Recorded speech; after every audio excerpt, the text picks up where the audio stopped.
Tommy, you are the director of the Bloomsday Festival in Dublin. The film festival, The film festival. Can't take credit for the whole thing. Tell us a little bit about how that works. Well, I've been very lucky to be sort of working under the aegis of Darina Gallagher, who's the festival director of the Bloomsday Festivals, so the overall one. And she's really kind of like a visionary director who's kind of really kind of turned Bloomsday around in recent years and kind of made it sort of much more appealing, I think, to young people and to the kind of international audience. And the film festival was just one of those things. It was the right place at the right time where we were going into lockdown, and the festival and the Joyce Centre were looking for things that could go online. And then after lockdown sort of ended, we just continued to have this amazing support from the Joyce Centre and from Darina. And so we've just kind of grown from there. And now we're in partnership with the IFI. So we're having screenings, sold out screenings at the IFI. So it's become really popular, and we've hit a bit of a kind of, a bit of a niche in the kind of alternative independent film scene in Ireland, trying to support artists who are kind of doing things a bit differently, doing things their own way. We have experimental screenings of experimental shorts, poetry, short films, literature short films. So it's kind of like a slightly kind of rebellious film and literature kind of fusion festival. So it's just been really growing. And Leisha was the first year that we had live screening, so it was really important that year, and it was really great to screen that. We should introduce Leisha at this Leisha. point. Laoisa Sexton, welcome to the show. Thank you. Leisha, Tommy was just talking about a film that you've co-directed, the Ulysses Project, which is coming to the ICC. Could you tell us a tiny bit about that? It's a sort of experimental, strange, abstract film that we made during lockdown, myself and my husband. And I'm an actor, so I had done this thing in Brooklyn called Bloomsday in Brooklyn, where I performed every Bloomsday. So because we were in lockdown, we were sad we couldn't get to perform. So I decided, well, why don't we do something online? So I reached out to a lot of friends, and then it just got bigger and bigger and bigger. Yes. So it was, so we decided, the only way to do it, we didn't want like actors reading passages, like looking down their noses with glass. We wanted connection to the camera. And so we were kind of looking at like Godard and like the way he did his editing, and then we were thinking about the way James Joyce started the first cinema. So we thought we'd try and sort of just embody loads of things, and mostly just the joy of the words, because the words are so delicious, so wonderful. And so the film sort of is very rapid and very, very modern and extremely irreverent. I don't pretend to be a Joyce scholar, so I had to sort of adapt the book, just put parts together. So it's when we screened it, it feels seamless in a way. I was watching the film yesterday, and Trevor, what's Trevor's second name? Murphy. Trevor Murphy, who co-directed and filmed it. He's a great camera person, but he does a lot of beautiful things on the soundtrack. Particularly, it's very subtle sound effects. What is apparently a simple image of somebody at home during COVID.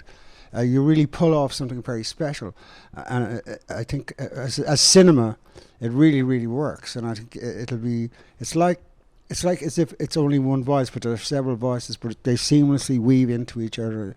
It's quite beautiful what you've done. Well, we had a lot of the actors were playing the same character.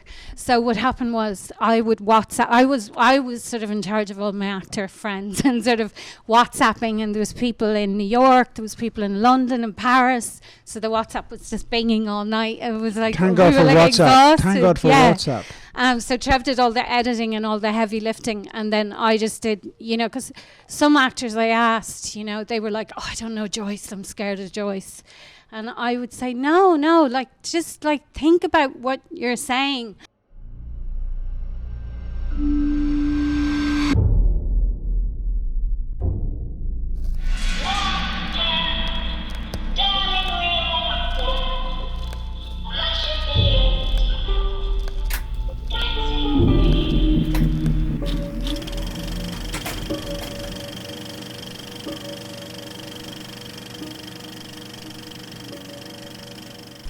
stately Buck Mulligan came across from the stairhead, bearing a bowl of lather, on which a mirror and razor lay across. A yellow dressing gown, ungirdled, was sustained gently behind him by a mild morning air.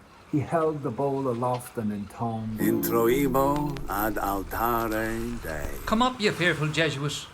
Stephen Dedalus, displeased and sleepy, leaned his arms on the top of the staircase and looked coldly at the shaking, gurgling face that blessed him. Back to barracks. Tell me, Mulligan, Yes, my love. how long is Haynes going to stay in the tower? Oh, God, isn't he dreadful? A ponderous Saxon. He thinks you're not a gentleman.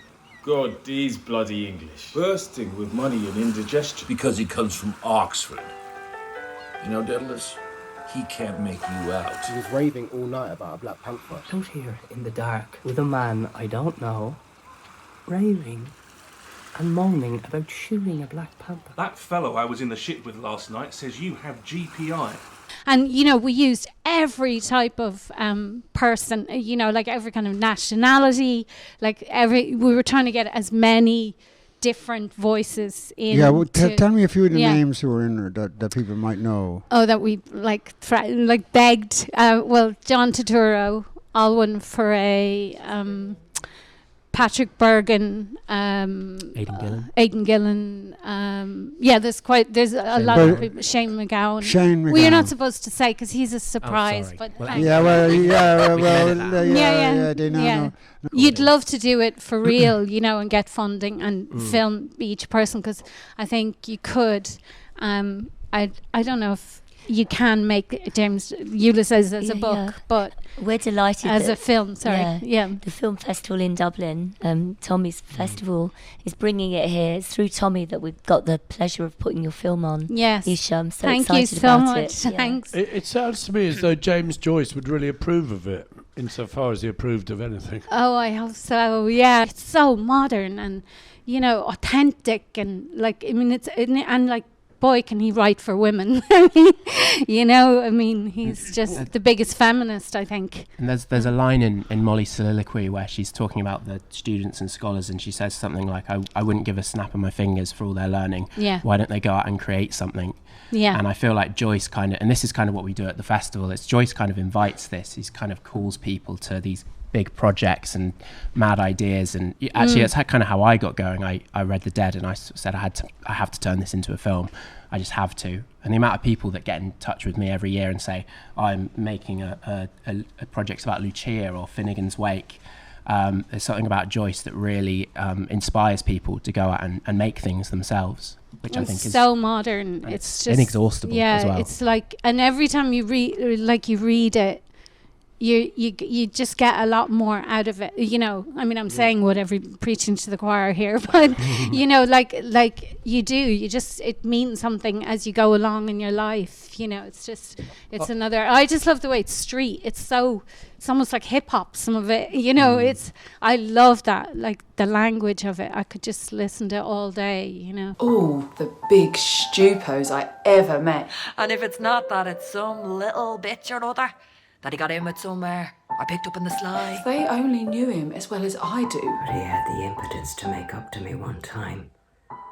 Well done to him, mouth almighty, and his boiled eyes. And then the usual kissing my bottom was to hide it. Not that I care two straws who he does it with. Like that slut, that Mary we had. I was sure he had something on with that one. Petting out her false bottom to excite him. It's all his fault, of course.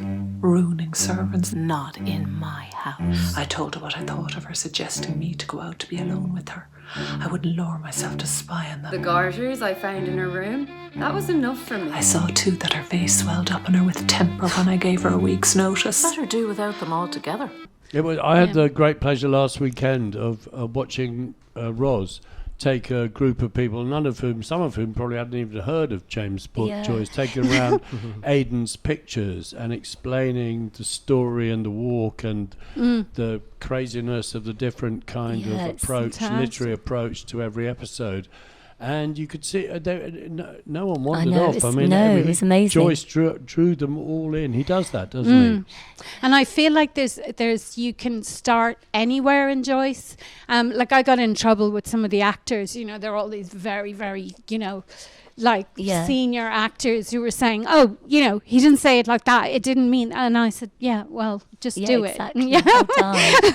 Because well done. We had to string it together and put some structure into it. And as we know, it's a free flowing, the unconscious stream of consciousness. So we wanted it to feel like that, and we wanted it to be raw, and that you're just picking up on the words.